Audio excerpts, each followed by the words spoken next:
So objectives for the talk today are to appreciate the history and purpose of blood flow restriction, which I'll often abbreviate as BFR training.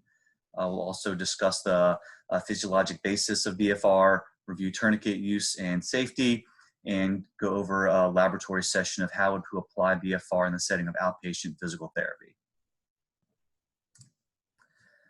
We, the presenters, have no financial relationships to disclose. You will hear us reference certain brands of tourniquets. These are not tourniquets that we receive any financial incentives from. These just happen to be examples and things that we might use.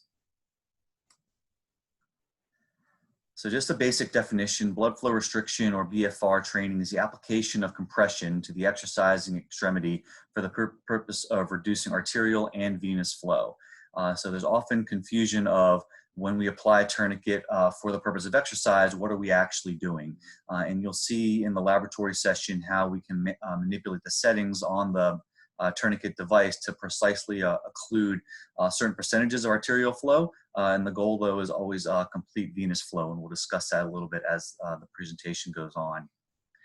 If you look at the picture on the right of your screen, you'll see an individual exercising, and you'll see around the left thigh a blue cuff connected to the device. And so that's going to be an example of the device that we go into, and we'll talk about where we place the cuff and how we select the settings and prescribe exercises.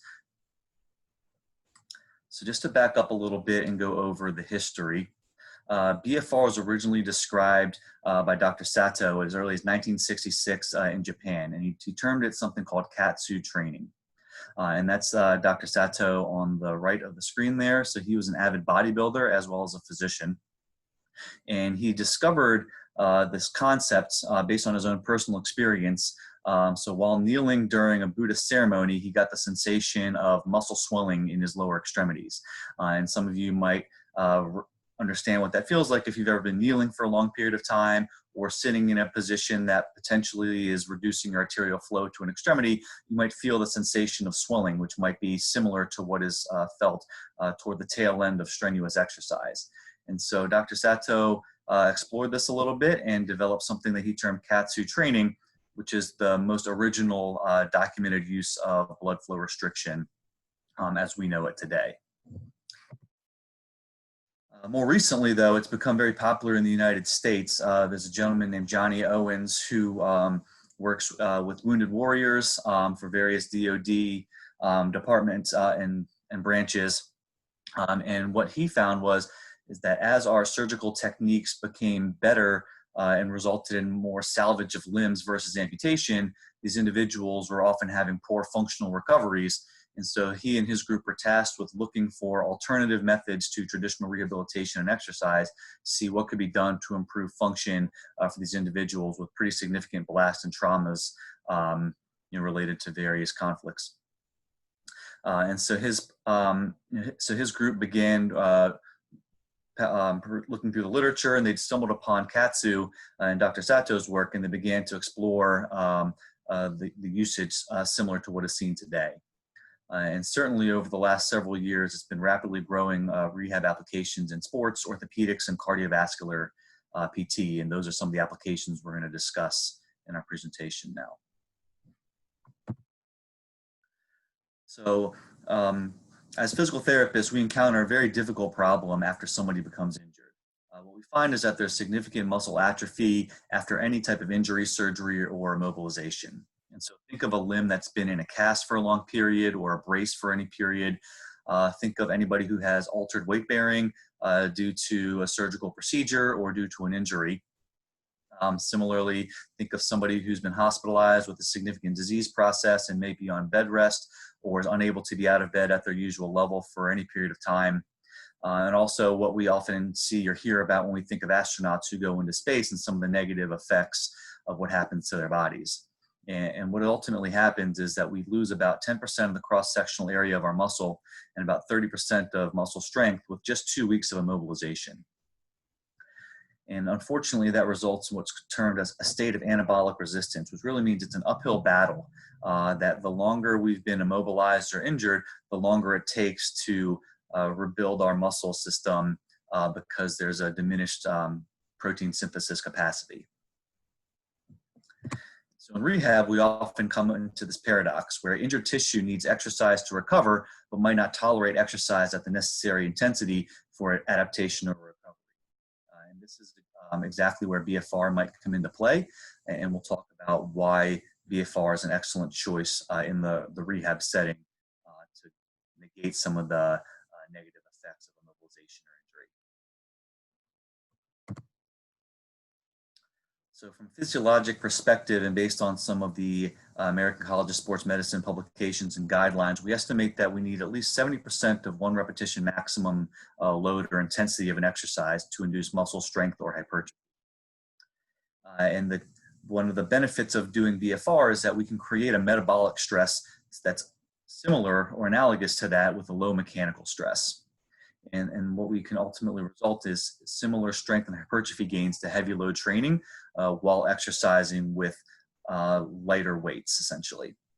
And so this is perfect in the rehab setting because we can minimize the risk of overloading healing, injured or fragile tissue while mitigating the negative effects of mobilization, altered or reduced weight bearing, which might be necessary for the initial healing response, but still get a possible training effect without overloading the injured tissue. There's a few proposed mechanisms of action that suggest why this type of training might work. The first rationale is that BFR will selectively recruit type 2 muscle fibers due to the arterial hypoxia. And so when the tourniquet is applied, arterial flow to the exercising limb is reduced, resulting in a hypoxic state. And then because venous return is also reduced or blocked, blood lactate will accumulate, which is a byproduct of activating these type 2 muscle fibers, as well as causing cellular swelling because of the venous occlusion, which is ultimately going to result in the muscle swelling, which is ultimately going to result in further activation of type 2 muscle fibers, which are the fibers that typically are called upon for strength and power type activities. Due to this massive pooling of blood lactate, we see an increased muscle protein synthesis. There's a variety of factors that are upregulated due to the increases in blood lactate, one being growth hormone, insulin-like growth factor 1. There's a downregulation of myostatin and an upregulation of the mTOR pathway. All of these are essentially going to result in a greater environment for muscle growth.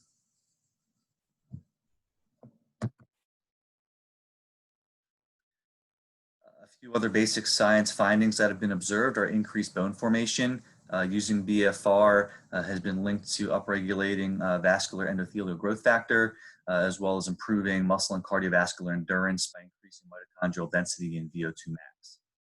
And combined, all of these factors can enhance healing, recovery, and function for the injured population.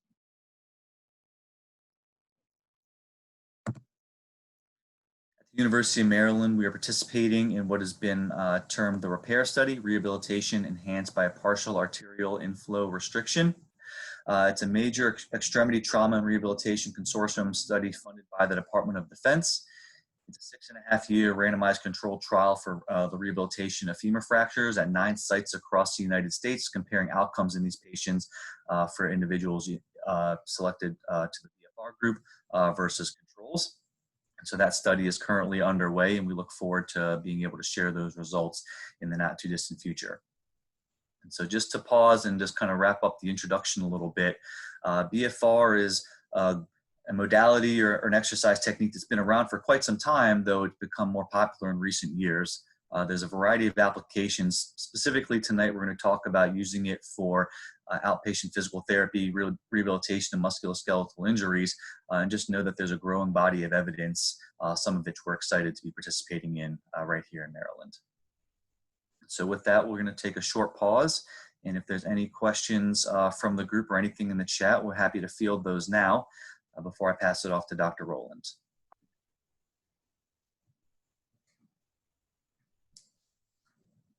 Quiet crowd, Mike.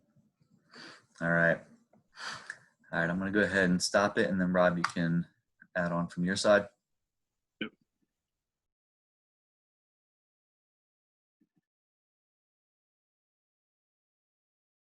You have my slides there, Mike?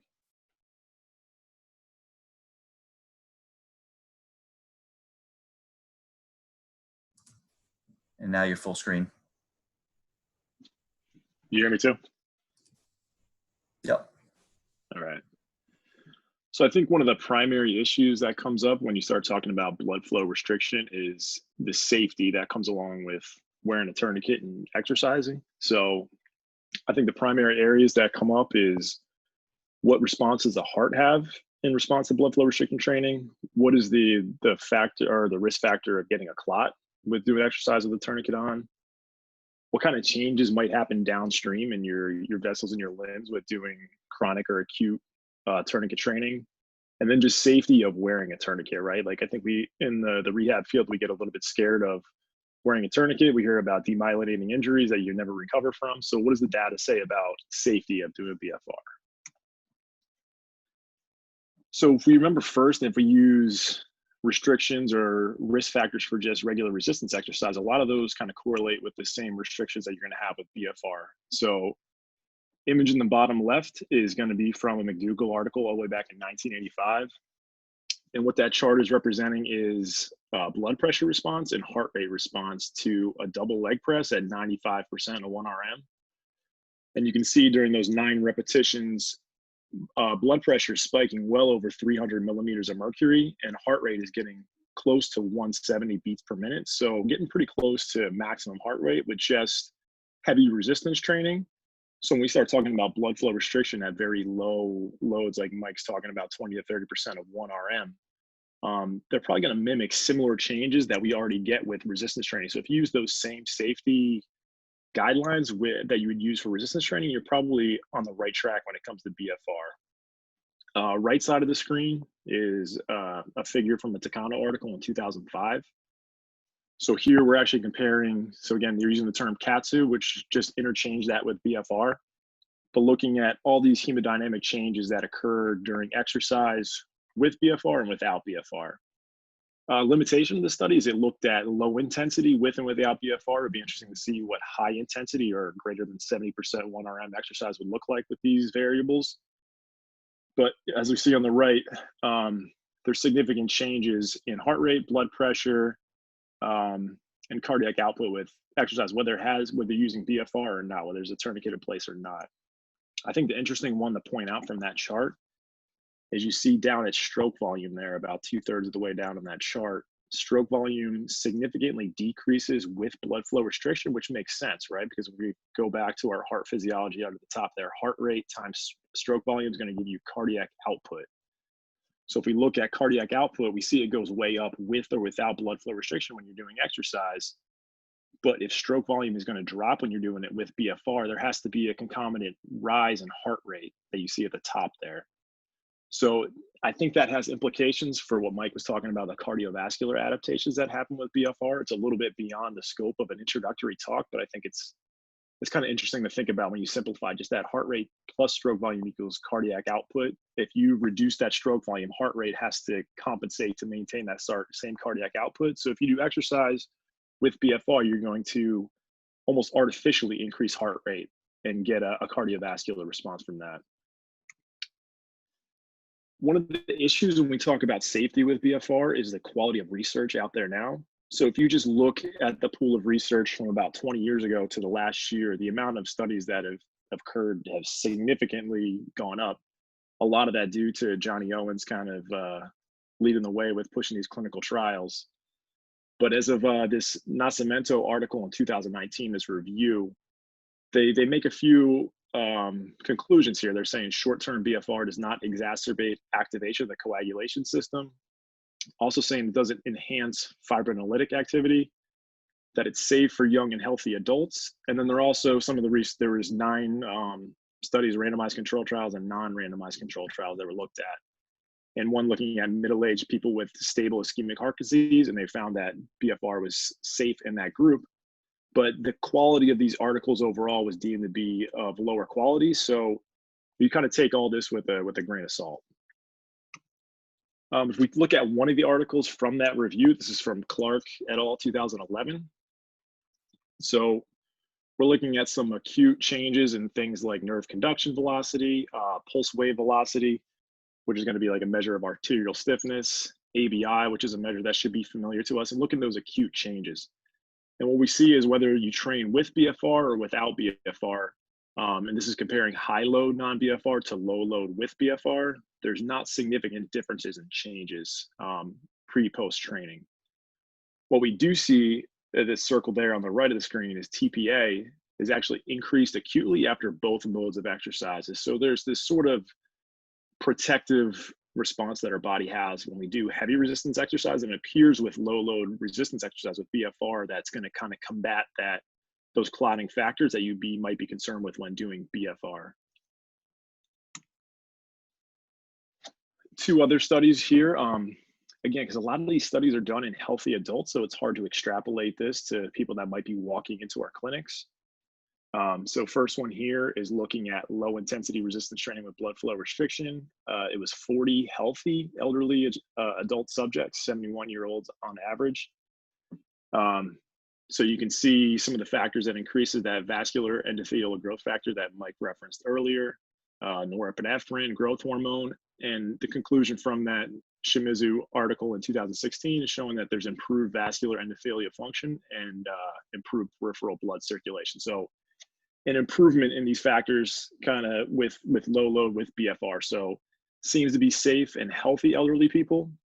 And then if we look at older females, average age of 67 with hypertension, we're also seeing similar changes, hemodynamic changes during exercise, whether it's high resistance without or low resistance with BFR. The biggest difference that we see between high resistance training without BFR and low resistance training with BFR is that the increases in blood pressure and heart rate tend to persist through the rest period. So typical BFR protocol is you're going to do a high rep set with the tourniquet on. And then while you're resting, most of the protocols are going to keep that tourniquet on. So it makes sense why some of these hemodynamic variables remain elevated during the rest. Whereas high resistance exercise itself without BFR causes blood flow restriction just by muscle contracting and occluding vessels. But as soon as you put the weight down and rest, everything kind of returns back to normal. The BFR cuff is not going to let that happen. Another interesting tidbit from this study is that the subjects felt their rating of perceived exertion was lower with the BFR with lower weight. So again, we talked about training with 65 to 70% of 1RM that's what we need to get physiological changes in muscle in this population. If they can't tolerate that kind of training, BFR it seems to be a legitimate option for this group. I like this figure from this Lenicky review in 2011. So Jeremy Lenicky, I believe he's at Ole Miss. He's a physiologist, and if you look at a lot of this research, it comes from the exercise physiologists. And I think as PTs, we kind of lose respect for some of the muscle physiology sometimes. And there's some really great research out there. And if you go to Owen's recovery science course, he really hammers this stuff home, so you really understand the principles of strength training and hypertrophy training. So Lenicky did this review article looking at safety issues, and we have this figure here that's comparing different responses in the human body between low load BFR and high intensity training without BFR. So some things we already talked about, stroke volume is going to decrease with BFR. We kind of understand why that happens. Nerve conduction velocity really doesn't change in BFR, but it increases in high intensity resistance training. So I think Mike would agree with me and anybody else that promotes BFR that it does not replace high resistance training. We're using it in instances where people can't do high resistance training, or we're doing it as an adjunct to their treatment. So when we talk about high resistance training, some of that strength response that it's not all hypertrophy. There's some neuromuscular change, whether it happens up in the brain and the spinal cord or the neuromuscular junction. There's something about the heavy load that's changing us neuromuscular that's probably not happening with BFR. The advantage of BFR is there shouldn't be muscle damage, again, because we're using lower loads. It's less mechanical stress. So you're not getting that same eccentric stress that you would see with high intensity training. Blood pressure, heart rate, we're going to see all that go up with either mode of training. Fibrinolytic potential is going to go up with either. Coagulation activity doesn't seem to change with BFR or high intensity resistance training. Oxidative stress doesn't really change with BFR, but it does increase with high intensity resistance training. So maybe some implications there for your higher speed athletes or patients that you're working with, like maybe BFR is more of a regenerative or recovery type modality that you could use with them instead of somebody that might be training heavy too frequently that needs that more recovery time. And then post-occlusion blood flow is going to be increased in either condition there. So I bring up TCCC, or the Tactical Combat Casualty Care course, because it's a lot of C's. I took this course around the same time that I originally did the BFR training. Um, so I was lucky to take this with a combat medic, and it was kind of an eye-opening experience, since most of my acute care management, emergency management, is the courses you would take in conjunction with like sports care, right? So it's a lot of practicing spinal boards and all that kind of stuff. Whereas combat medics, their playing field's totally different. Like the ABCs really don't apply. Like you got to flip it around, and the first thing that you're going to address is bleeding, right? Because somebody could bleed out in seconds, but you can go a few minutes without oxygen. So tourniquets are huge in the military. So they've been researched a lot there, and I think it kind of shows the safety of it. So when you talk about like how risky is it to use tourniquets in an exercise environment, I think like a combat medic or maybe like a trauma surgeon will kind of laugh at the protocol that we're using. We're talking about partial limb occlusion and using only for a few minutes at a time. So this paper from Cry et al., this is one of the ones they'll review in the TCCC course, is that tourniquets save lives, and the data shows that it's very rare that limbs are lost, right? When you're talking about bleeding out versus like some nerve damage, there's really no trade-off there. But it's interesting to look at the data and see like even these extended tourniquet times, there's really not a lot of muscle damage or limb damage that happens. So it's the combat medics will go to the tourniquet pretty quick if they can't control that bleeding right away locally. And then a couple of the points they'll point out in TCCC is that damage to the limb is rare if that tourniquet is left on for less than 2 hours. And also reminding you that tourniquets are left on for several hours during surgeries. And in both these instances, we're talking about pressure that's above limb occlusion pressure. So enough pressure to close off the artery. And again, we're BFR training, we should be much lower than that. So we talk about some of the things that some of the safety factors that might be involved with BFR. This slide, I just want to kind of talk about things that are normal that you might not see with traditional resistance training that you might see post-treatment if you're going to use this with a patient, some stuff that maybe isn't normal on the right side. So expected response that you'll see, fatigue is an obvious one. If it's somebody that's not used to training, and I spent a lot of time before the first time doing this, just spend a few minutes kind of talking about the whole procedure and kind of overselling like the fatigue you're going to feel. If it's somebody that hasn't run like a 400 before or done a sprint on an Airdyne bike and they don't know that feeling of lactate or acid accumulation in the muscle, I try to prepare them for that as much as they can. Soreness is another one. So the typical protocol is going to be a set of 30 and then 3 sets of 15. So 75 repetitions of any exercise. If you're previously sedentary going into this, it's going to make you sore whether you have BFR on or not. So just educating that this volume alone could cause some significant muscle soreness, maybe some DOMS. Lightheadedness, again, if you're not used to intense training, we're pooling blood in your leg, you're going to get less return blood up to your head. So if that combined with fatigue, combined with some of the pain of the BFR, can cause some lightheadedness. So we'll talk about starting people in positions that are a little bit safer, so they're not standing up doing squats and then they get lightheaded. Last thing you want is somebody to drop on the ground doing this. Limb swelling to a degree. So Mike referenced one of the effects of acute BFR is that there's a cell swelling. The muscle cell actually swells up and you'll see the limb looks bigger after you do BFR, and that effect could last for a few hours, which is totally normal. So educating patients that your leg looking a little bit bigger is the expected response. Pain, and I say that with quotations because there is discomfort when you do this, right? That intense acidic accumulation, if you're not used to that, you could interpret that as severe pain. So making sure you communicate to that person that this burning feeling is the normal feeling you should feel, but if you're getting like an acute pain under the tourniquet as soon as we put it on, that's not normal. Change in limb colors kind of vary between person, but you'll see some interesting colors of purple and red. They're pretty transient, but if you don't prepare that person for it, it could freak them out if they look down and see a purple leg 2 minutes into their BFR exercise. Some things that might come up that you want to keep a closer eye on or possibly refer for further medical evaluation. So if there's a change in temperature in the limb, if it's feeling cool acutely during the exercise, that I would not consider that a normal response. Acute bruising after using the BFR, I would assume there was some local trauma that would not expect that excessive swelling. But if it's somebody post-operative and you see an increase like knee effusion after this, that's something I would keep a close eye on. Maybe they're not tolerating that BFR well, or maybe the exercise wasn't selected well. Syncope, I bring this one up because I've seen it happen. One of my former coworkers did a double leg BFR on somebody their first time ever doing it, and I don't think he prepared them well for it. So he started getting significant pain in his legs. He was feeling that fatigue, started hyperventilating, and next thing you knew, he was out. So don't do that to your patients in your clinic. And obviously, don't start with double leg BFR. Like, that's a pretty intense mode. I don't think it has a lot of applications for rehab, but it's a good story just to remind you of what can happen. Numbness and tingling, there's some variation here. If it happens immediately, as soon as you turn the tourniquet on, you're getting strong tingling numbness, it's probably an indication to move that cuff. Again, I'll let Mike weigh in on this. I think a little bit can be expected, especially when you're accumulating all that fluid in the leg. There might be some irritation of some nerves, but if it's just like a subtle tingle, we'll monitor it, make sure it doesn't get worse. But if it intensifies or there's like numbness in the distal extremity, then we'll take that pressure off, or maybe choose something else to do that day.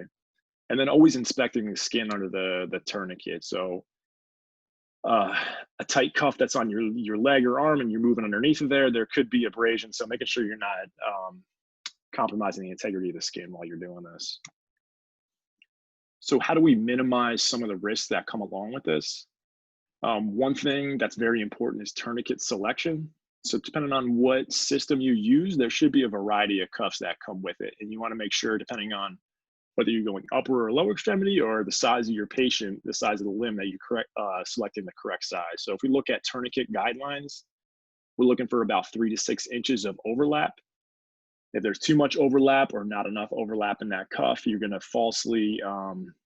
get a false measurement when you test your limb occlusion pressure, when you're trying to figure out which pressure you're going to set for that BFR. So size is very important. Width is another one. So you can see on the right there, that's a pretty wide cuff, kind of looks like a blood pressure cuff there. A wider cuff is going to mean you need less pressure to occlude blood flow. So anything that allows us to use less pressure and make it more comfortable for the patient is going to be a win. So width is definitely something you want to look for when you're selecting cuffs for this. And then taper, right? Because none of our limbs are perfectly cylindrical. Your cuff should have a degree of taper for it, where it kind of hugs the limb pretty smoothly. That'll prevent like hot spots from coming up that could cause skin irritations, or again, artificially increasing pressure when you don't need to. We want to minimize how much pressure we have to do to apply this modality. Tourniquet placement is another big one. So in the picture there in the bottom, we see that little bit of a cuff underneath, or that sleeve underneath the cuff, I should say. So there should be a double layer there. And what that double layer of fabric is going to do is allow the fabric to slide over itself as you're doing exercise, instead of the skin kind of shearing, again, to protect integrity of the skin. The Delphi unit will come with these with different sizes for different limbs. Peter Bowman will show later in the videos that you can just use some stockinette and double up. That works as well. I'd be lying if I said I always use these. If somebody has like compression pants on, I think to me that guards the skin well enough. I won't do that for everybody, but somebody that has like good sensation I can trust to make sure they're not getting abrasions or irritation with the cuff, I'll just go right over like in compression leggings sometimes. If we look at that cross section at the right, you want to pick a spot in the limb that's got the most soft tissue to kind of guard those at-risk structures, mainly the nerve. So a good rule of thumb is just always go as proximal as you can with upper or lower extremity tourniquet training. If there's an incision or something, you might have to modify, but if so, probably not the best modality for you to use. The safest way is for you to stay proximal on that limb. That's going to protect the nerve as much as possible. When you're putting the cuff on the patient, and make sure that you get adequate tension there first, right? Just like taking somebody's blood pressure, you want to take all that slack out of the system so you get an accurate measurement and you're getting an accurate representation of what's on the screen that's being transmitted to the cuff. Also, if you're not putting it on nice and tight before you do the measurement or start exercise, if that cuff moves, now we're putting maybe too much pressure at a spot more distal where a nerve might be sitting more superficial, and that could be a risk for a demyelinating injury. And then just for convenience, when the patient is exercising, you see on that cuff there, the tube is lateral to the limb. That just allows him to move freely without hitting the tube or disconnecting the BFR while he's exercising. So recommendations first time going into BFR. We won't talk about this much, but there is some data to say just passive time on tourniquet will prevent atrophy. So if that's your introductory section, our session is the first time they've never done BFR before, they've never done heavy resistance training, there is some precedent that just passive tourniquet time will preserve muscle tissue, and it's giving them the experience just like, here's what a tourniquet feels like, here's what it feels like to wear a tourniquet for 5-6 minutes. Or if that's really easy, you can start with an isometric exercise. So just like a quad set with a cuff on is probably a safe place to start versus going right to like a single leg squat. We'll talk about later the recommended pressures. I'm sorry, somebody's got a mic on. I think we're good. So 80% is the recommended limb occlusion pressure. So just to put the definition out there, limb occlusion pressure is how much pressure it takes to totally close off arterial blood flow. Lower extremity will work at 80% of that is the research guideline, and upper extremity is going to be at 50%. So if somebody's first day in and they can't tolerate 80%, you turn it on, it's causing way too much discomfort. There's nothing wrong with bringing that limb occlusion pressure down so they can tolerate the treatment. Again, we're trying to get to a point where we're causing acute fatigue in the muscle. If we just think about physiology guidelines, we need to push towards some degree of failure. And if they can't tolerate 80%, but I can put 50% limb occlusion pressure on, and maybe they do some extra reps at the end to reach failure, we're probably still getting a pretty similar physiological response. So even though I'll lay out what the research guideline is, I think there's some room for creativity and artistry when you're prescribing your protocols for BFR. Start with lying down positions, dependent positions, whether it's supine, side lying, just in case somebody has an adverse reaction, they're already in a safe position and you can monitor vitals right from there. And then again, going back to the guy doing bridges passing out, start with unilateral exercises before you ever get the bilateral. And I don't know if you'll ever get the bilateral in the rehab environment, probably more a performance application, but always start with that single limb. So when we talk about contraindications, it's going to be similar to, again, heavy resistance training. Who wouldn't you heavy resistance train? Then you're probably not going to do BFR with those people as well. So somebody with a DVT, obviously you don't want to put a tourniquet on that limb. Any kind of vascular compromise is another one. Infection, cancer, open wounds, we obviously don't want to put a tourniquet above that. And then anybody that's on like a increased clot risk or on medication to manage clots, like a blood thinner, we want to probably not the best modality to use with them. Precautions. So I say obesity more for the skin integrity part of it. Like there's going to be more adipose tissue underneath that cuff. So there could be increased chance for shear on that skin and cause like a skin abrasion. Diabetes, if it's progressed to where there's vascular compromise, then probably not somebody you want to do BFR with. Uncontrolled hypertension, and we talked about this study before, where controlled hypertension, it could be safe in older females, but uncontrolled hypertension is probably not your best modality to choose. Varicose veins, again, I can't imagine I want to do BFR with somebody that has varicose veins, especially if they're painful. Poor distal circulation, and then I put question on post-op, right? Because when are you going to start doing BFR for somebody that's post-operative? Elbows, hands, and wrist stuff, it's going to be a long time before I do BFR on those, just because they don't tolerate swelling well. But something like a knee, I really recommend talking to your surgeon and get their comfort level. But for me, it's with the surgeons we work with, is as long as that incision is healed and swelling is somewhat under control, then it's good time to introduce that BFR. So if I had to put a timeline on it, like 2 weeks post-op for somebody like ACL reconstruction, it's usually a pretty safe time to start that, if not a little bit earlier. And again, I'll leave that one for Mike to weigh in on when we wrap up here. So talking about legal issues, whether BFR falls under our scope of practice, if we look at the APTA guidelines, it is considered within the professional scope. I looked through the Maryland Practice Act, but I didn't see anything specifically applying to blood flow restriction. So there I would defer to the APTA guidelines. Just Googling around though, I did see that North Carolina, that they ruled that PTs do not, that BFR does not fall within their scope of practice. So if you're watching this outside of Maryland, which I don't think anybody is, read your practice act and see what your local guidelines are.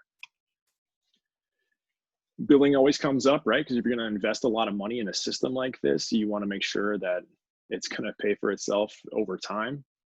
The most common one I use is therapeutic exercise. I think that's the most reasonable one to bill. I think you can make justifications for neuro re-ed or therapeutic activity, depending on the activity you're doing in conjunction with the BFR, right? It's all how you justify it.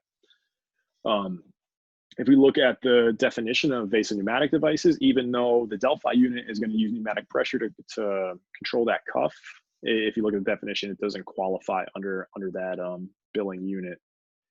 And a few years ago, when I took this course with Johnny Owens, he was talking about developing a blood flow restriction specific CPT. I don't know if anybody on the call knows anything update on that. I couldn't find anything online, but it would be a pretty monumental thing if he actually got it done. I think the newest CPT we have in PT is aquatic therapy, and I have no idea how old that one is, but it definitely wasn't recent. So choosing your application for BFR. So here, that one on the top left is one you might find on Amazon. So what we've talked about so far, we can see that's a really thin strap, and there's really no objective way to control pressure, so probably not a good idea. If you're hanging out in CrossFit gyms and anybody knows about BFR, they might be doing it with some of these voodoo bands here at the bottom. So that's just like a 2-inch wide elastic piece of roll of like stretchy tape, I guess. So again, this one is, I wouldn't recommend it because you really can't control pressure, right? As you start wrapping that elastic around your limb, it's going to increase pressure, and I have no way to control how much pressure is going into that limb. And I don't know if I'm getting partial limb occlusion pressure unless I'm checking pulse during the exercise. So if we weigh in on these, definitely don't want to be using these for BFR. So kind of next category here, Mike mentioned KAATSU, so they have their system up there. See that band is kind of thin, so that might cause some issues where you need some higher pressure, or it might cause more nerve compromise. And you can see the price is about $300 for a set of KAATSU bands. B Strong is another one, again about $300 for those, and you can see it comes with a handheld pump. So at least as you're putting pressure into those cuffs, you can have some idea of how much pressure you're putting into there. And then I think your economical option, this is a recent one I found, is Occlusion Cuff Elite. I think they're based out of Ireland, so 85 euros, probably like $100. You're going to get yourself 2 cuffs there, and then that hand pump unit. So my recommendation would be that this shouldn't be a clinical application here. Again, like I can set the pressure, but what happens when you put that cuff on, we talked about heavy resistance exercise itself is going to be restricting a blood flow. So when you throw that on top of a cuff, your pressure is going to shoot up while you're contracting. And then when you're in your rest period, it'll go back down to whatever pressure you set if you're in a relaxed state when you set the pressure. So it's going to be inconsistent pressure through the set. If this is the only option that you had, so we'll put this at like the medium option here. But if you had to use this one, then I would recommend having a Doppler ultrasound, just so you can track that peripheral pulse to make sure you're not overinflating these cuffs. Again, that's just my recommendation if you want to do this and do it the economical way, but I don't think this has any place in the clinic setting. So kind of last tier, the Cadillacs of the blood flow restriction here. On the right, we see the Delphi that we keep referencing. On the left, I don't have any experience using the KAATSU machine, but it looks like they have a unit that's comparable to the Delphi. They're both going to cost you about $5,000. So it's a big investment. But if you're going to use this in a clinical setting, I mean, compare the efficacy of this to something like an ultrasound unit or like the fancy eStim unit. I think you're going to get a lot more bang for your buck out of something like this, especially as research see all these applications for it. We'll talk about the PACER project a little bit later. This is the one on the right there, that Delphi. It's got the Doppler within the machine, so you can put that cuff on, do a measurement, and it's going to be able to find that limb occlusion pressure on itself, and then you can go into the menu and actually set that pressure. And we go through lab portion later, you'll see exactly how that happens. So there's your thumbs up for these choices. So here's an article from Patterson et al. I took this figure out of there because it's nice to have these practical applications, right? We've talked about all these overarching concepts of blood flow restriction, but what does it actually look like when you institute it? So there's some guidelines out there, especially in the Wounded Warrior population with the Center for the Intrepid. Some of those trauma surgeons for the limb salvage patients, they'll be doing BFR twice a day, every day. Not really realistic for the people that we see. So some of these research protocols, you're going to see an average of 2 to 3 times a week, and then making sure you're doing it for at least 3 weeks to see some of those hypertrophy and strength changes. Load anywhere from 20 to 40% of 1 RM. You want to spend no more than like 10 minutes under cuff. And then you have to allow yourself at least a minute to reperfuse if you're going to do multiple exercises on the same limb. You're going to target small and large muscle groups, so arms and legs. We could talk a little bit later about proximal changes because it's going to be hard to hit like glute muscles, right? Because it lives above where you're going to be able to put that cuff. But there is some research to support maybe there are some proximal changes that occur with BFR. 2 to 4 sets. We talked about the different size cuffs. And then the most research protocol is the 75 reps that I referenced earlier. So you'll do a set of 30, take a rest, and then 3 sets of 15 after that. Anywhere from 40 to 80% arterial occlusion pressure. I referenced 50 to 80. So pretty in line when you look at all the research. They're starting to become more consistent with their protocols. If you looked a few years ago, they were kind of all over the place. You can do continuous or intermittent pressure. Most of the research you're going to see now is continuous, that we're going to keep that cuff on during the rest period. And there's usually going to be some kind of tempo instruction on how you do this. So the most common protocol you're going to see is here. So again, we talk about measuring how much pressure does it take to fully block off blood flow. If we're doing upper extremity, we're going to work out at 50% of that. So if you measure 100 millimeters of mercury to cut off the blood flow, you're going to do exercise at 50 millimeters of mercury. Lower extremity, that goal we're looking for is 80%. Once we have that set, you pick your exercise. First set, you're going to do 30 reps. The tempo is 2 up, no pause, 2 down, no pause. So it's a 4-second repetition. So that works out to be exactly 2 minutes. After your 2 minutes doing your 30 reps, you'll take a 30-second rest, cuff stays on, and then you're going to do a subsequent sets of 15 at the same pace. So those sets all take a minute, 30 seconds rest in between all those, and that load we're looking for 20 to 30% 1 RM, but in that previous article, you see that recommendation might go up to 40%. Other considerations here, so not even calculating 1 RM for closed kinetic chain exercise, but just calculating 1 RM overall. It's not always realistic when we have somebody that's in acute pain or post-operative. So I like to use that marker of just inducing fatigue, having that conversation with the patient. If we go back to this chart, by the time you get to that 3rd set, that's where it should really start burning. It feels like really difficult to complete a set. If that's where you're experiencing fatigue, to me, then we hit the right load. If you're finishing that 4th set and you're really not struggling yet, we didn't load you up enough. And if you can't even get past that first set of 30, then we loaded you way too much. So that's kind of the way I find that sweet spot when you can't always test 1 RM. The reason I say for closed kinetic chain, so if you're going to progress somebody to something like a squat with BFR, I think it's difficult to load at 20 to 30% 1 RM because, I mean, if somebody squats 400 pounds, do you count their body weight into that calculation? Because I'm always going to start somebody with body weight or maybe less, like a TRX squat or like an MVP shuttle squat, I think is a safer place to start. So using calculations doesn't always work out, as I'm trying to get across there. Alternate rep schemes. So depending on what I'm working on, I might use that 30, 15, 15, 15, or I use some different ones sometimes as long as I'm inducing fatigue. So I can think of somebody I saw recently. It was single leg calf raises on like a total gym. So do 3 sets to failure, take about 30 seconds between. I think if we're getting to fatigue, we're going to get a lot of the effects that Mike summarized at the beginning.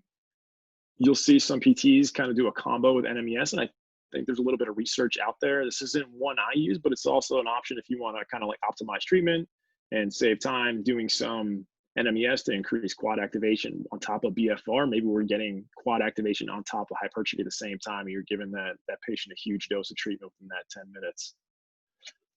There's some research to show there's positive effect on tendon, whether it's just increasing tolerance to load, so that ischemic preconditioning, decreasing some of that pain so a patient can load their tendon and get out of some of these chronic tendinopathies. I don't think there's any research for this one yet, but if you listen to some of the sports med guys that mess around with orthobiologics, they talk about using it in conjunction with BFR, because it's going to create this environment for a stem cell or a PRP just to kind of augment it, right? Create this big cascade of positive hormones that are going to induce hypertrophy. So if we can get that on top of the PRP or stem cell, especially somebody's paying cash out of pocket for, that the efficacy is kind of, we're not 100% sure of, you might as well try to give it as much of a chance as you can. So combo with BFR is something that's out there.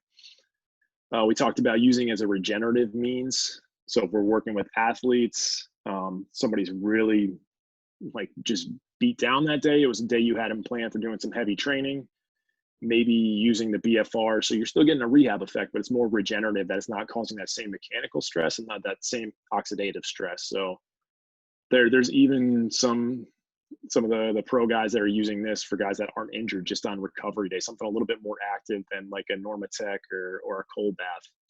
So I think there's applications there as well. So to talk a little bit about the procedure, how to actually use it, these screenshots are from the Delphi unit that you'll see Pete Bowman and Elisa Pravdo using in the film section, the lab portion here. So after ensuring that your patient is appropriate for BFR, I spent a lot of time, again, explaining those expectations. There's a lot of hypotheses of why BFR works. I'm not going to sit there and say these are all the reasons that I might do this with you. I'm not sure which one is actually causing. Usually I just start with a simple explanation of fast twitch, slow switch muscle fibers, because a lot of people can kind of understand that. So we're going to do this set of 30 with a low weight. It's going to fatigue out all your slow twitch fibers.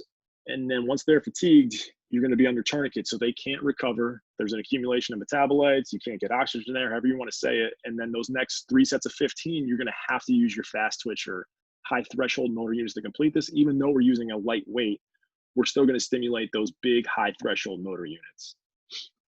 So I have that talk, make sure they're bought in, put the 2 layer stockinette proximal on the limb that you're gonna train. Tourniquet goes over the stockinette, connector is lateral again, so you're not running into the tube. You're gonna calibrate the machine with Delphi. That just means turning it on and self-calibrates. And then you'll measure that limb occlusion pressure. The protocol is to do this in a supine position. There's some research out there to suggest maybe we should do it in the position that person's gonna exercise. So if they're gonna be seated doing exercise, maybe we should measure it in seated, but usually I find you get the most accurate and least amount of error when you're measuring in the supine position. So that bottom right is the screen that you'll see after you do your limb occlusion pressure. So for this person, it was 120 millimeters of mercury. And what you'll typically see is a green check in the bottom right.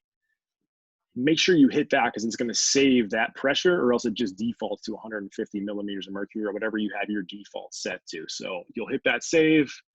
It'll beep and show you whatever that pressure that you got was, and that should be what you use for that your treatment. So even when you do hit the inflate and start the exercise, double check that it inflates to that pressure that you set. And we'll talk kind of like the normal range for what these should be. So if you start somebody up and it's way outside of that, you're measuring they're way outside that range, those are ones that you're going to want to remeasure before you get into exercise. Troubleshooting. So this screen will drive you crazy if you've used one of these Delphi units before. So that's just the noisy signals telling you the Doppler can't find that pulse. So I'll usually just redo it, tell the patient to remain relaxed, don't talk. If that doesn't work, then I might reposition the cuff, make sure there's no wrinkles in the sleeve. If somebody's doing this with like over top of shorts, we might have, or they have pants on, I might have to put shorts, hike them up, and then put the cuff right on the skin to make sure we're getting good reading for the Doppler. If again, after that, you're still not getting a measure, if you've done this in previous sessions, you'll notice there's not a huge variation that you should get in between treatments. So I always make sure in my note that I put whatever pressure I measured. So worst case scenario, I can just repeat the pressure that they had last time. Although ideal is that you want to remeasure that every time, because things are going to change, like hydration, where little alterations where the cuff is, how much fabric is on there, they're going to change that pressure a little bit. So it's best to do it each time. But in dire situations, I think it's safe as long as you're using previous measures for that patient. For upper extremity, 50% tends to fall in that 75 to 100 millimeters of mercury. So if you inflate somebody and you forget to set the 50% limb occlusion and it bumps up right to 150, you probably did something wrong. So always monitoring to make sure you're making this safe for the patient. And lower extremity, 80% usually falls somewhere in that 150 to 200. I see more variation with the lower extremity, but most tend to fall in that range right there. Tips. I always keep the machine within reach of the patient. That kind of gives them this feeling of control. If it gets super uncomfortable, I tell them they can hit the deflate button, or you can see that little green tube up top. If you pull that off of there, you're not going to hurt the machine, and it's going to let your limb reperfuse pretty quickly, quicker than deflate. So just giving that patient a feeling of safety, like you're not stuck on this machine. Just keeping the machine close to them usually takes away some of the anxiety of doing BFR, especially if you got them doing some pretty intense stuff like 1 pound ping dumbbell curls there. If somebody's really struggling, you can do time-based sets. We talked about the tempo, the research 2 up, 2 down. So 30 reps would take you exactly 2 minutes, and conveniently the Delphi unit has a timer on there. So you can just watch 2 up, 2 down. I should exactly 2 minutes. I should be done my first set, rest for 30, and then my sets of 15 take 1 minute. Accommodating resistance. So be mindful of things like using TheraBand, again, because the further you stretch that TheraBand, it doesn't always work with your length tension relationships in your muscles. So you might hit fatigue faster than you think, and doing partial range of motions, like you might not be targeting the tissue you want. You'll probably still get the fatigue, but be mindful with how you load these exercises up. And again, it's hard to dose resistance bands as easy as it is with just like a external weight. My rule of thumb is doing 1 exercise per muscle group. So if you're doing lower extremity and you do a quad exercise, usually I'm just going to leave it at 1 quad. Then maybe we could do a hamstring and a calf or a glute exercise. Theoretically, that muscle should be totally metabolically fatigued for a few hours after that. So I think additional exercises are not needed if you loaded that original exercise for that muscle correctly. Kind of same principle. I use this at the end of a treatment because you're usually pretty smoked after this. There might be applications for doing it earlier in the session. Again, is that ischemic preconditioning, like trying to help with some analgesia before getting into some like loading for somebody that might have like a chronic tendinopathy. But general recommendation is using this at the end because that muscle should be pretty useless after that. And then patient education is just huge. Setting the expectations right and making sure they understand why this modality might be helping them in their course of rehab. So lab session, I'll switch over to YouTube here. You'll see Pete Bowman will be instructing. His body is built solely on blood flow restriction, so you can see what's available to you out there. And then he's doing it'll be Elisa Pravdo doing the exercises. I think this was her first time doing BFR, so you'll get a genuine response when she's doing her straight leg raises. It's going to be the Delphi personalized tourniquet system that we keep talking about. Again, we have no relations with that company. It's just the most ubiquitous one you're going to see in the rehab environment. And we'll give you a full lower extremity session, and then the upper extremity will be abbreviated. I think once you see the protocol, going through the whole 75 reps repeatedly is kind of not really needed. So let's switch over.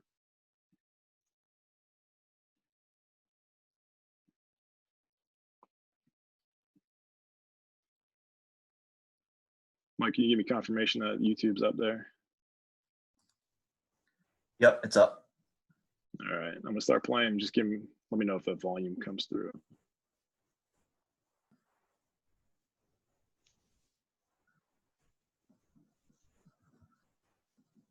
We are not getting volume. All right.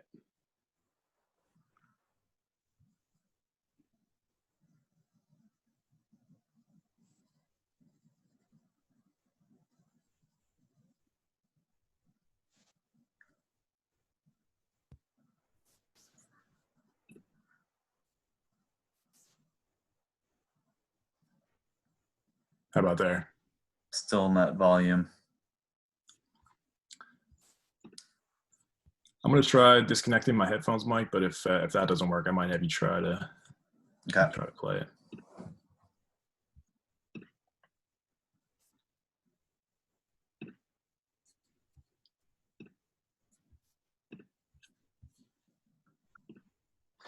Here we have the 3 different sizes: small, medium, and large. Most patients for the lower extremity are going to fit the medium. That works. For the upper extremity, obviously All right, so we have set up here the different pieces of equipment for the BFR unit, the tourniquet. Here we have our elastic sleeve to protect the skin. And another option is using stockinette that you can customize and cut for your patient's limb.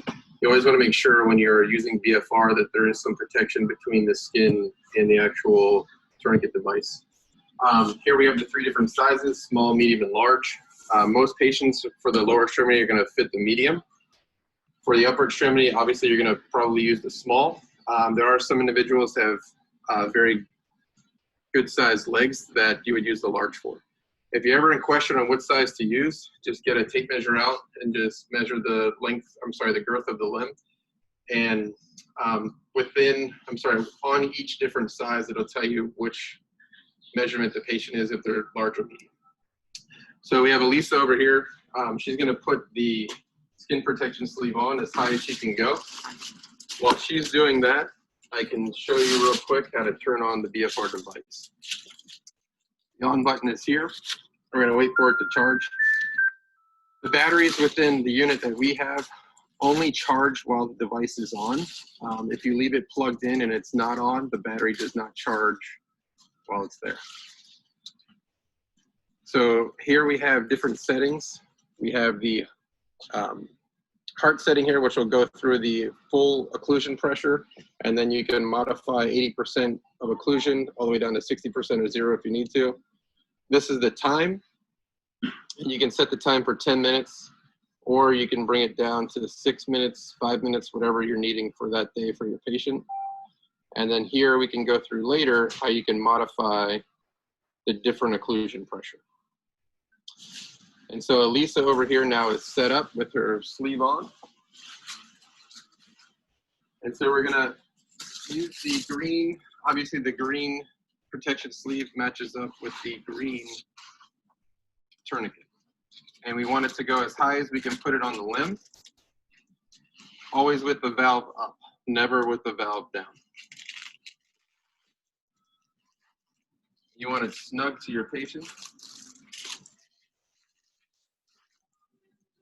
Okay, Lisa.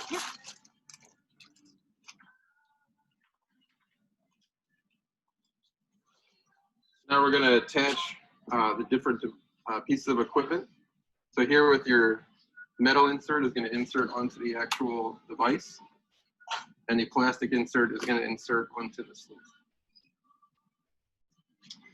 So now we're set that we can actually run the full occlusion pressure. And so as the patient's laying here, the patient should not be talking, should not be moving, and should just be laying still. As Rob spoke about during the PowerPoint, the noisy error message will come up if the patient's talking, if the radio is too loud, or if the patient's moving around too much. So we're going to go ahead and hit the button here. What I tend to tell patients is that it's basically like having a blood pressure cuff on your arm, so it's going to get very tight, and it's going to be a little uncomfortable at first, but it'll shortly end, and I'm going to stop talking.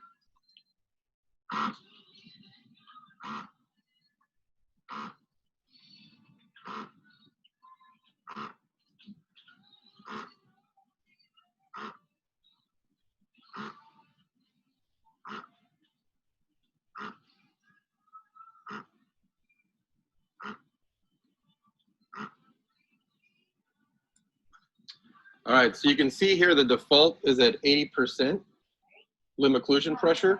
And so that's set at 154 for Elisa. Her total occlusion pressure is 193. So in order to accept this, we just want to hit OK here. Now, that will be our default set for 80%. If the patient can't tolerate 80%, like I was speaking about earlier, you hit this button, and you have to do some math to decrease the occlusion pressure to what you want it to be. If you want to go 60% or 70%. As Rob spoke about earlier, the minimum amount of occlusion pressure for benefit is 60%, but really what you want to work toward is having the patient tolerate 80% of occlusion pressure for the limb. So we're going to leave it set at 7 minutes, and we're going to go through an exercise here of doing straight leg raises. Elisa's going to bend her right limb. And so the device is already set up there at 154 millimeters of pressure. In order to inflate the cuff, you just hit this up arrow, and that will inflate the cuff to the pressure that you want. If for some reason you need to deflate it, just hit the inflate button and the device will ramp back down. So Lisa has been educated on how to do a straight leg raise efficiently. So what we're going to go through is a series of exercises that Rob and Mike had spoken about earlier, with doing 30 reps and then with a cadence of 2 seconds up, 2 seconds down. And she's going to do 30 reps. And what the 30 reps does is it traps all the blood and lactate in the limb. And then the real strengthening occurs in the next 15 reps. And the patient's going to rest 30 seconds between sets. So Elisa's going to start and she's going to do 30 repetitions. The 30 reps isn't as bad as the next and subsequent 15 repetitions go. I like to turn the device to the patient so that if they need to, they can monitor the 1 to 2 seconds up, 1 to 2 seconds down, and then they can see the 30-second break in between sets. How you doing, Elise? You okay? Good.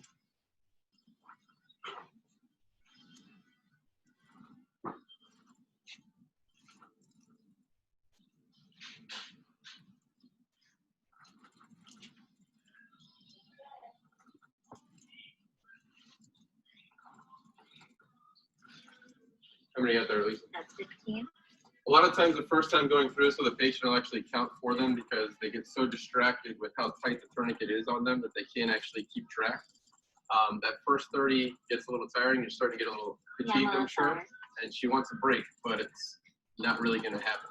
Even when she's resting for 30 seconds, the cuff is staying inflated the entire time, and she really will start to feel the burn on the first set of 15. Sorry, you got there? 4 more.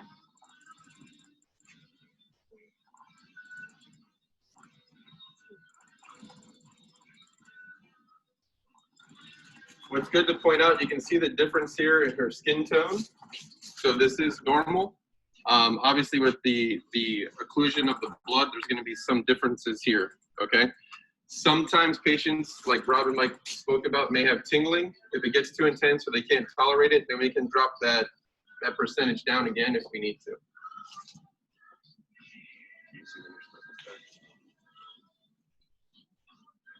Yeah. So now she's going through 15 reps. So a little slower.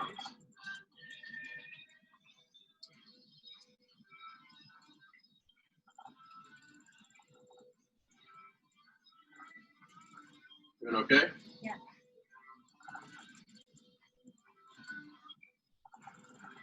I think it's important to check in the first time that a patient's doing this, because the first time that someone is going through this, it is the hardest. The second and subsequent times after that, it gets easier and easier each time. You okay?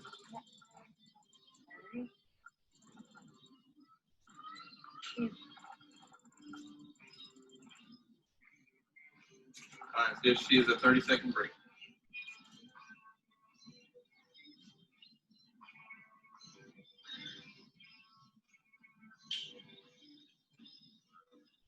Feel the fatigue? Yeah, it's burning. Good.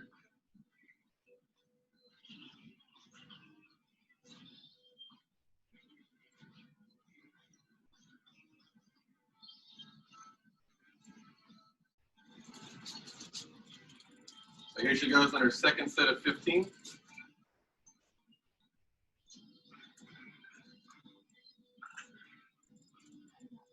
little slower. Tough, right? This one's even harder.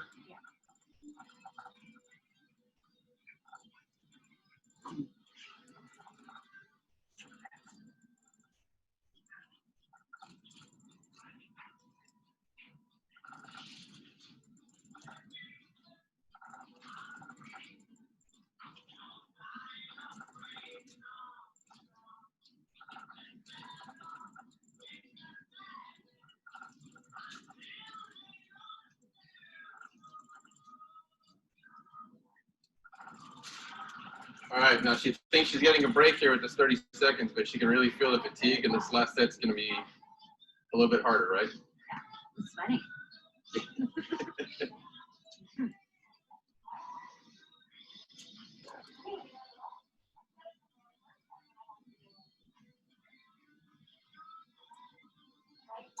I think it's also important to realize when you're doing this when patients who have fractures that a lot of times where the fracture site is where the tourniquet cuff can come around.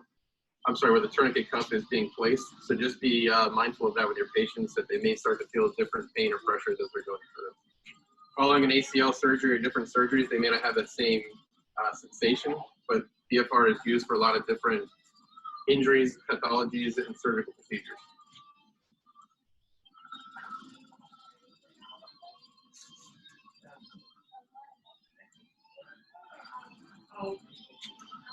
Are you hanging? You okay? Yeah.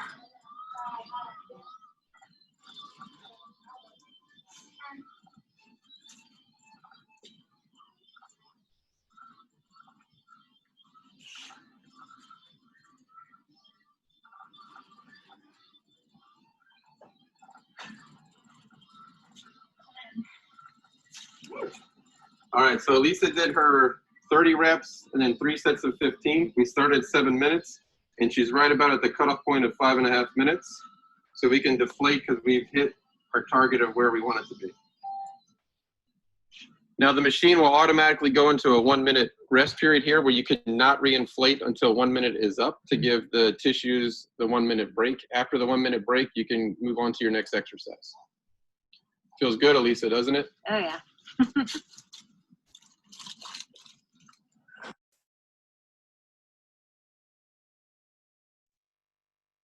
right, this one's a little bit shorter here, just showing some upper extremity. So we're going to do the upper extremity next. We actually don't have any of the red protective arm sleeves. So what we did is we took some stockinette and we're going to double it up so there's 2 layers to help protect your skin. We're going to slide this up on Elisa's arm as high as we can go. And then we want to make sure that as it's on there, there aren't any wrinkles and that everything's as smooth as it can be.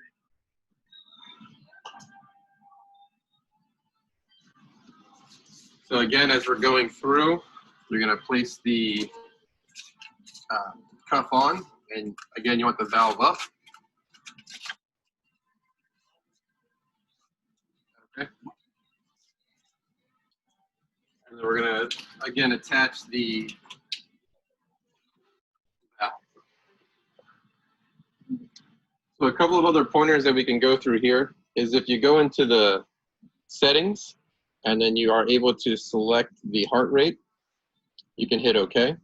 And in this settings, you can actually change the 80% of limb occlusion, and you can bring it to whatever percent you want. Again, for the lower extremity, it's going to be 60 to 80. For the upper extremity, it's going to be 50. And so it's going to be important to set this as we're going through the exercises for the upper extremity. And again, the timing, we can leave at 10, or you can bring that down if needed. So again, as she's laying down, we're going to hit the little heart here so that we can get the total occlusion pressure.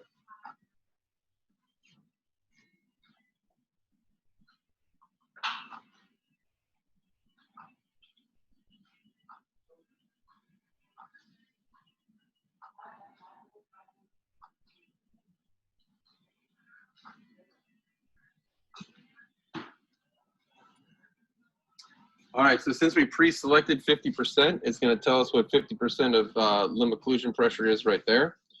And then also in the setting is we can hit the plus or minus, and that's going to change that 50% up or down there. Okay, so the default will always be 80%. And this is a good way to do it so you don't have to do the math. And then you can just hit the plus or minus arrow and change your limb occlusion pressure. So once we have the limb occlusion pressure that we want, we hit OK. And now we're set at 64. So what we're going to have Elisa do is she's going to sit up, or I'm sorry, stand up. And we're going to go through just bicep curls here. Are you ready, Elisa? Yep. And again, just hit the up arrow for inflate. And it's going to be the same reps and sets, 1 to 2 seconds up and down, a little slower. We're going to do 30 reps, rest for 30 seconds, 15 reps, rest for 30 seconds, for a total of 3 sets of 15.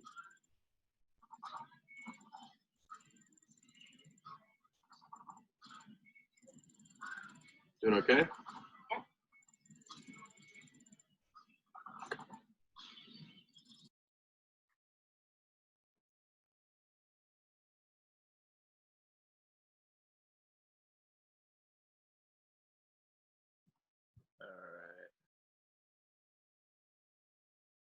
We can get some questions here, Mike. All right, so just wanted to say thank you to everybody, especially Rob, Pete, and Elisa for working together on this. And so with that, we definitely would like to open it up for questions. We've got one from Aaron in the chat, and if there's others, please feel free to post them in there, and Rob and I will take turns answering them. So from Aaron, why is the upper extremity limb occlusion pressure so much less than the lower extremity values? Is this purely because of the size or amount of soft tissue? And if you have a patient with large upper extremity, would you want to increase the limb occlusion pressure value slightly? Rob, do you want to tackle that one? And I can also give my 2 cents as well. Yeah, so I think the reason, I'm kind of speculating here, I think the reason the pressure is lower for upper extremity is just how superficial the vascular and nervous structures are. It's just going to take more pressure in the lower extremity because there's more soft tissue there. So you can get away with a lower pressure in the upper extremity. I don't know if you want to add anything to that, Mike. Yeah, I would also just add that the size of the actual vessels in the upper extremity are going to be smaller. And so because it'll take a lot less pressure to actually occlude them, these studies for safety reasons seem to want to round it down because the margin of error is a little bit smaller and the risk of fully occluding the artery is probably a little bit higher for the upper extremity. All right, another question from Becca. Can the occlusion pressure be altered during the exercise? If it's too much, would you have to stop and restart the device? So you can certainly modify it during exercise. You can very quickly clip over to the occlusion pressure setting, and then during the exercise, you can just immediately hit the down arrow and start to decrease it during the set. You do not need to wait till the exercise is over or stop it completely. That's specific to the Delphi unit. I know that's the most common one. That's not going to apply to all units. That's a good point.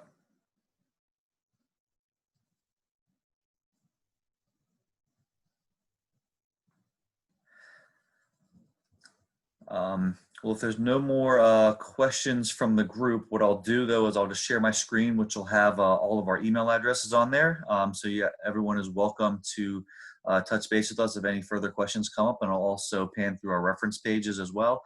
Just if there's any pieces of information that you'd like to look up on a little bit more on your own, feel free to do so.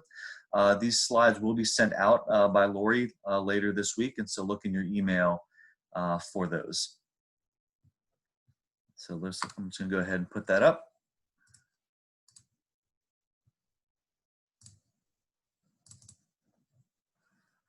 Is that up there, Rob? Yep.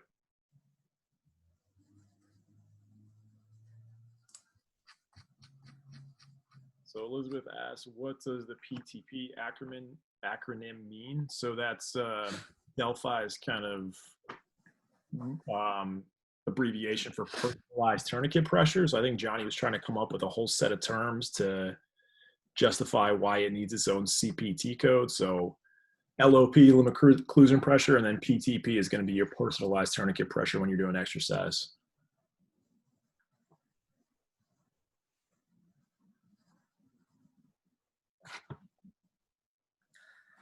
All right, so we've got our email addresses here. You're welcome to jot these down and feel free to send us any other questions that you might have.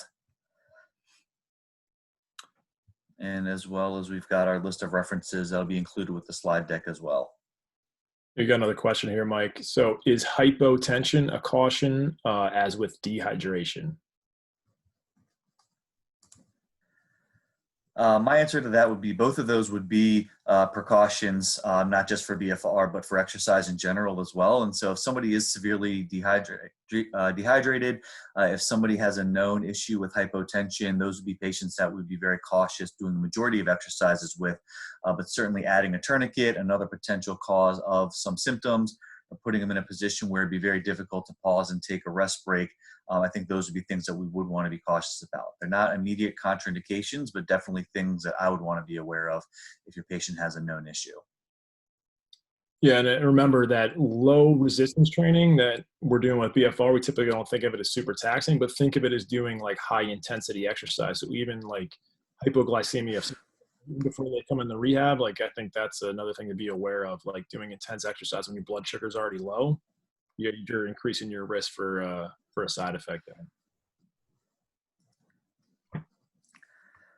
All right, so a couple more questions coming in. So how do we typically bill for this? So as Rob mentioned, it's typically billed under whatever appropriate CPT code is relevant for the activity that you're doing. So most often for us, it's usually therapeutic exercise, because as we're applying the cuff, we're doing something that would fall under the CPT code of therapeutic exercise. Neuromuscular reeducation may also be appropriate if you're doing an activity that fits that CPT code, and certainly therapeutic exercise activity as well. One note that Rob made is that vasopneumatic device is not the most appropriate code to use, so we typically do not bill that code. So we have a few questions here from Samuel. A patient with a rotator cuff tear and shoulder pain, how could BFR help? So I think there's a few applications for how BFR could help here. I think the most basic one that we're trying to get at in our presentation here is if there's atrophy that's set in the cuff. If we're talking like a chronic degenerative tear in your older patient, they're not going to be able to tolerate loading that's actually going to cause hypertrophy in the rotator cuff or increased strength. So BFR is a really easy way. You could just do a sideline external rotation with no weight and cause enough of a stimulus to get some hypertrophy in the external rotators. I'll add to that, and Rob, you alluded to this in your portion, that there is some evidence that there will be benefit to muscles that are proximal to the cuff. That is a little bit confusing, certainly for me, as what we've talked about is what happens distal to the cuff, where the arterial flow is actually reduced and the venous pooling and accumulation of blood products actually occurs. But one of the theories is that when you're doing BFR, so for example, if we're referring to this patient with shoulder pain, if the cuff is around the proximal humerus, even though the shoulder is proximal to that, the muscles at the level of the cuff and significantly below it are going to have the effects that we described, and therefore there's going to be a potential shift to the more proximal muscles having to work significantly harder as well. And so that might be one of the rationales for it. Another rationale for the proximal benefit is just because there's such a high volume of accumulation of these blood products like lactate and growth factors and others that are essentially just going to flood the system, that any exercising limb is going to see some sort of benefit, and there's likely going to be some systemic benefits as well. So your patient with shoulder pain certainly could put the BFR around their humerus and do shoulder-based exercises and see some benefit. And Samuel also asked, what typical orthopedic patient would benefit from BFR? Knee scopes, total knees, ankle rehab, biceps trauma. So I think anybody that would benefit from strengthening hypertrophy, the BFR gives you an option for them to enter at a level at a lower intensity than you would typically need. So any of those conditions I think could qualify depending on how they present to your clinic. But if they can't tolerate heavy loading and your goal is to get them stronger, I think BFR is a nice bridge before they can start doing that heavy loading. What do you think about that one, Mike? Yeah, I would just say that BFR is not diagnosis specific. It's really for any patient that needs the benefits of exercise, and because of either the acuity of their injury or any other factors that they may not tolerate traditional resistance exercise, the BFR might be an appropriate choice. So really any injury, I think there's likely to be some application for that. Nelson Christa asks, large rotator cuff tears often have fatty infiltrate into the muscle. Have there been any studies looking at the effect of BFR on a muscle that has that sort of fat infiltration? So I've not seen any literature that looks at changes in fatty infiltration of something like a cuff tear. There has been literature that suggests that after using BFR, the size and the thickness of the supraspinatus tendon does increase, which they also associated with positive outcomes. But I do not believe that they looked at specifics of something like fatty infiltration. Yeah, and not specific to the fatty infiltrate, but one of the hypotheses is if you can start BFR early, if that tear was acute, you can prevent some of those like chronic changes that happen with like fibrosis in the muscle. So again, somebody has like a traumatic rotator cuff tear. If you can just do some low-level exercise with BFR, you might be able to prevent some of the I don't know about fatty infiltrate, but some of the fibrosis that might happen down the road. But no studies out there to reference for that one.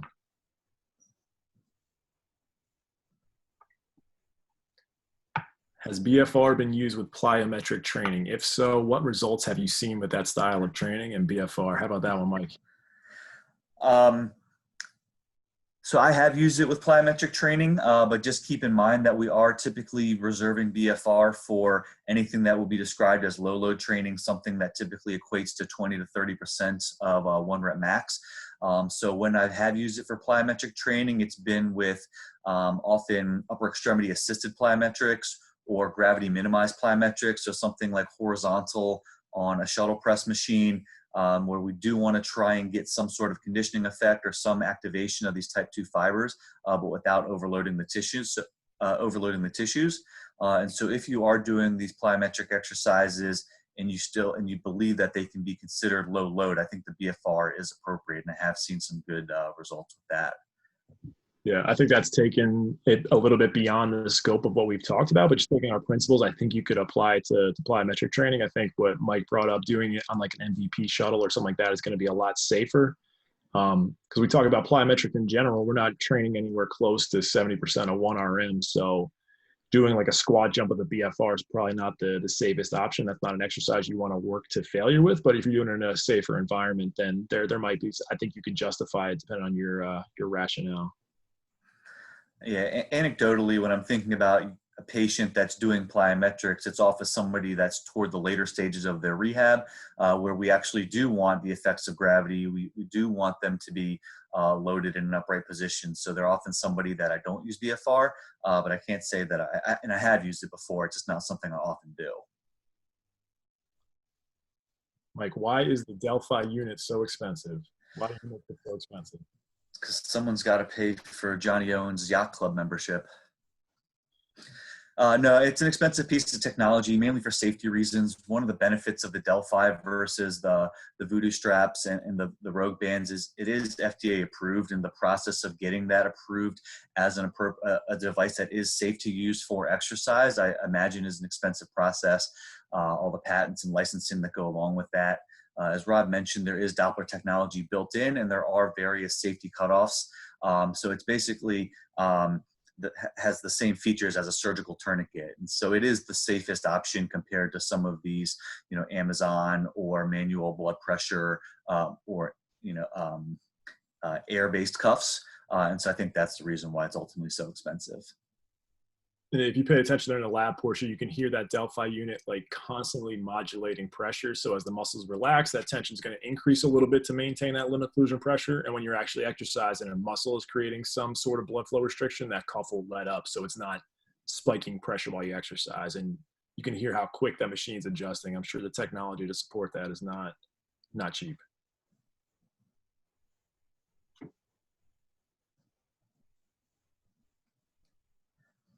All right, so we're coming up on the 8 o'clock hour. So if there's any last minute questions, feel free to toss them out into the chat. We'd be happy to take them. But otherwise, you've got our contact information, and the slides will be following shortly. And I just wanted to say thank you to everybody for spending some of their evening with us.